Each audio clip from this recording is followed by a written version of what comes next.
Hello everybody and welcome back to a brand new video. Make sure you like this video down below and subscribe to the channel before we get started.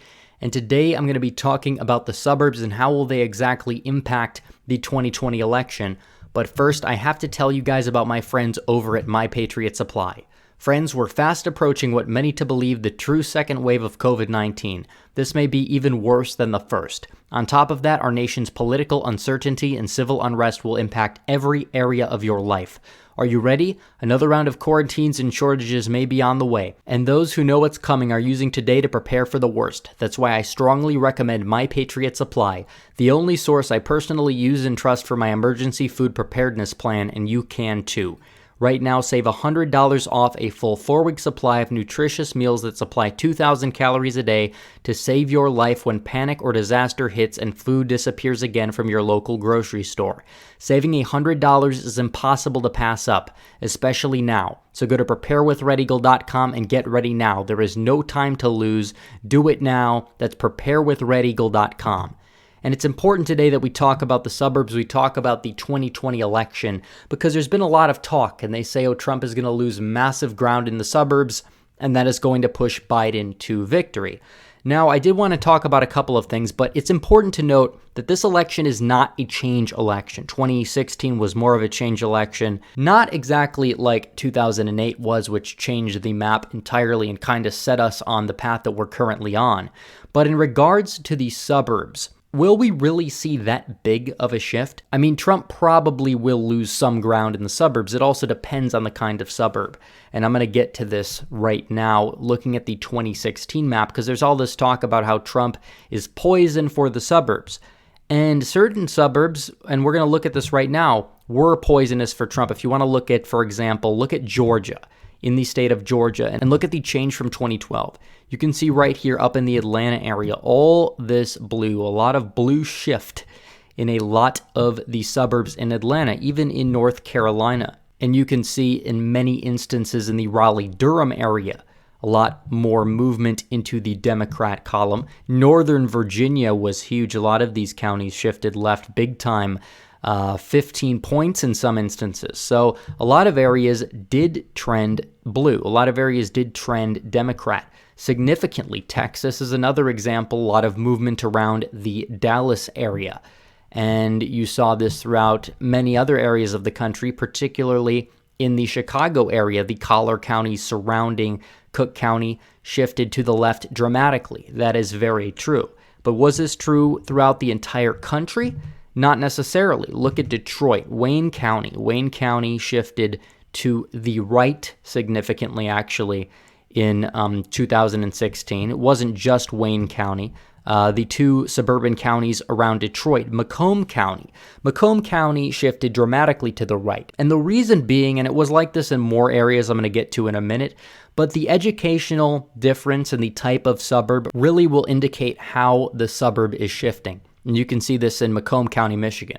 Oakland County is a suburb of Detroit that is not necessarily uniform. There's a lot of Oakland County that is the traditional, stereotypical, wealthy, white-collar suburb, but there's also exurban parts of Oakland County as well. And there was a shift in both directions, actually, in Oakland County, and they ended up balancing out. And it's ironic because Oakland County was Mitt Romney's birthplace. Mitt Romney was born in Birmingham, Michigan, which is in the middle of Oakland County. Yet Donald Trump did not do worse despite the national trend, and it's partially because of all of the exurban areas in Oakland County.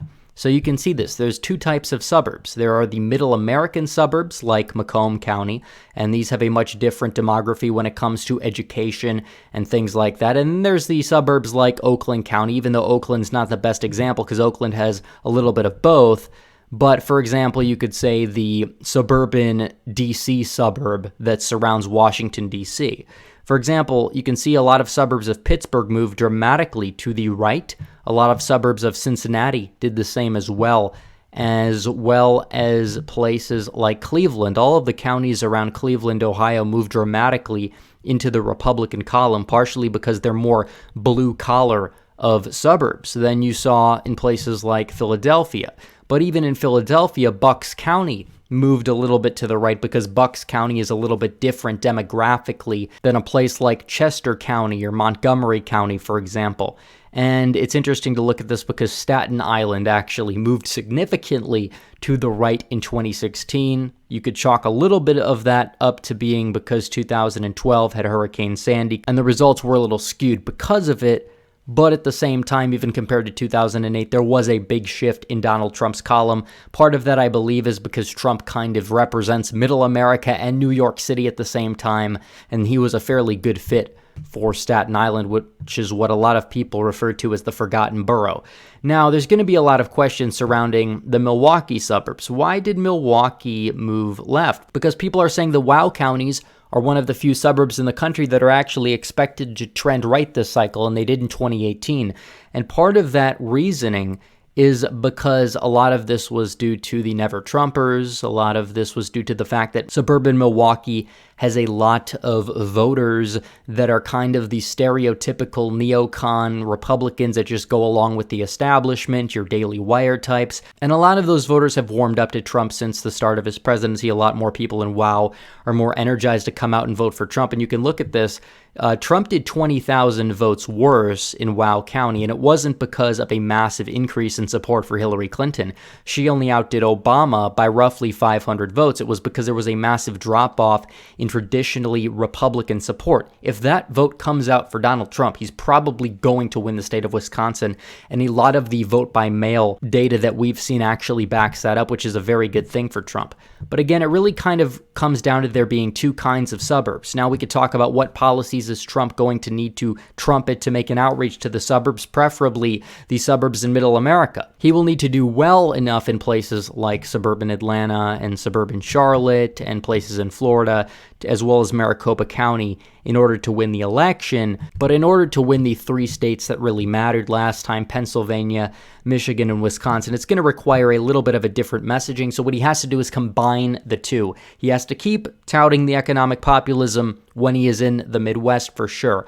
The South, he can tout the tax cuts because 80% of Americans did get a tax cut, and the average family of four saw an increase in their income of $2,000 that did not necessarily go to the federal government. That's something Trump needs to tout throughout suburban America. He also has to tout his law and order message. It's very important that he touts that, especially at a time of civil unrest. People don't want to see their own communities, regardless of where they live, go to hell. I think that's going to play out well in Wisconsin. I think that's going to play out well in Georgia as well. It can kind of combine the two types of suburbs with messaging, because those are two things that both the Middle American suburbs and the coastal suburbs can agree with. And the other thing is the housing. Trump has been touting this a lot when it comes to housing, because a lot of people in the suburbs, they don't want low-income housing being built in their neighborhood. It lowers their property values. And Democrats know this, and they're scared, and we can tell they're scared because they're trying to make it a race thing, which is a joke, and it's not true. Because, again, 30% of suburbanites are non-whites. Donald Trump has been touting this recently as well. And Democrats really don't have any counter to this other than saying, oh, you're a racist. But when it gets proven that it's not a race thing, they say, oh, you must be secretly being racist because I can't prove anything, so I'm going to create conspiracy theories now. That's what they come up with, which is absolutely ridiculous, and it's untrue. There are plenty of middle-class blacks in the suburb where I live. However, even though that they vote 85% or so for the Democratic Party every time, they don't want lower income housing being built in their neighborhoods as well. And when you debunk the fact that it's not a race thing, they're going to say, oh, it's a class thing, oh, it's elitism. And it's not true. They're the elitists, because these laws typically don't affect the upper class. They typically affect the middle class, the lower middle class. They prevent people from getting ahead, especially the people that would live in those type of housing facilities. To contrast this, look at Levittowns. A lot of Levittowns were built in the areas around New York. A lot of those areas are actually the most wealthy minority communities in the country up to this day, because they were single-family zoning. They helped people actually achieve the American dream. They weren't stuck in a large condo complex that was easily ridden with crime. They were able to grow their own communities and live prosperous. And the Democrats don't exactly want that to happen. So they are going to lose on this issue no matter what. So Trump needs to keep hammering the fair housing rule nonsense that the Democrats have tried to mess with in order to abolish the American suburbs and lower property values to prevent Americans from achieving their American dream. So that's kind of the message that Trump really needs to get to. One more thing I did want to talk about was the trend within the suburbs and what exactly has been the cause of it.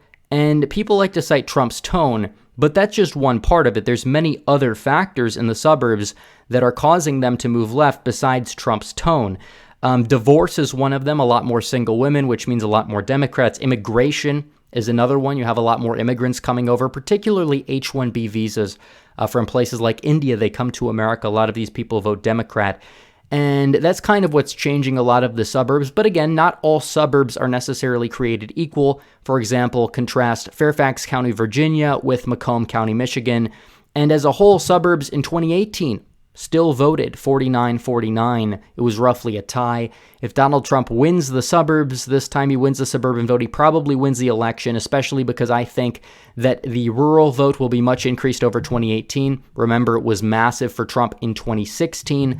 I would expect Donald Trump to improve on the 2018 margin, if not match his 2016 margin. One can also reasonably expect Trump to do a little bit better in the urban areas and the suburban areas compared to how the Republicans did in the House in 2018, especially in the places needed to win the election, like Florida, North Carolina, Michigan, Pennsylvania, Wisconsin, Ohio, etc.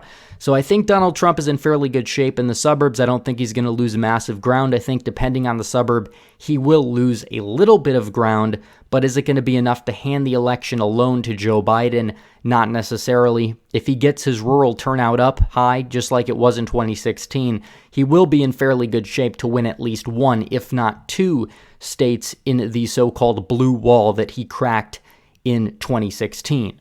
So anyways, guys, thanks for watching this video. Please like this video down below, comment down below, and subscribe to the channel. Hit the bell for notifications so you never miss another video. Follow me on social media, become a member, donate to the Patreon, or subscribe. Star links in description. As always, guys, thanks for watching. Red Eagle, out.